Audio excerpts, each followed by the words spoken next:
Welcome to epitome IAS.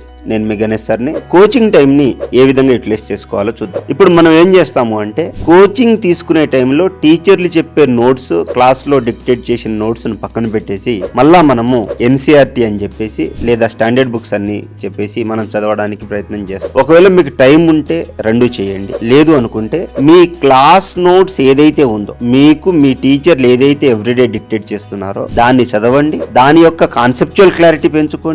దాని related previous year questions ఏవైతే ఉన్నాయో అవి సాల్వ్ చేయడానికి ప్రయత్నం చేయండి. మీకు అప్పుడు డౌట్ వస్తుంది, సార్ ఈ కొంచెం నాలెడ్జ్ తో నాకు యూపీఎస్సీ వస్తుందా? మరి అందరూ స్టాండర్డ్ బుక్స్ చదువుతున్నారు కదా, మరి దాని పరిస్థితి ఏంటని మీకు క్వశ్చన్ వస్తుంది. సో స్టాండర్డ్ బుక్స్ అనేవి ఎప్పుడు చదవాలి అంటే, మీకు ఏమైనా డౌట్స్ ఉన్నప్పుడు అది రిఫరెన్స్ బుక్ లా పనికొస్తుంది. కానీ రిఫరెన్స్ బుక్ ని టెక్స్ట్ బుక్ లా చదివినట్లయితే పాస్ అవ్వడానికి చాలా టైం పడుతుంది. సో నా హంబల్ రిక్వెస్ట్ ఆస్పిరెంట్స్ కి ఏంటి అంటే, మీకు కోచింగ్ తీసుకునే టైంలో మీ దగ్గర ఉన్న క్లాస్ నోట్స్ ని చదవండి, ప్రీవియస్ ఇయర్ క్వశ్చన్స్ ను సాల్వ్ చేయండి. మీకు 100% సర్వీస్ వస్తుంది. కొత్త పుస్తకాలన్నీ మీ కోచింగ్ అయిన తర్వాత చాలా టైం ఉంటుంది, అప్పుడు మీరు ప్రిపేర్ అవ్వచ్చు. కానీ మీరు కోచింగ్ తీసుకునే టైంలోనే స్టాండర్డ్ బుక్స్ చదవడం స్టార్ట్ చేసినట్లయితే మీరు టీచర్ చెప్పేదాన్ని ఫాలో అవ్వరు, కొత్త పుస్తకాన్ని మీరు కంప్లీట్ చేయలేరు. కాబట్టి ఒక యాంగ్జైటీతో ఫెయిల్ అయ్యే పాసిబిలిటీ ఉంటుంది. హెన్స్ మీరు దయచేసి క్లాస్ నోట్స్ చదవండి, దేర్ బై మీకు సర్వీస్ వస్తుంది. All the very best. Thank you so much.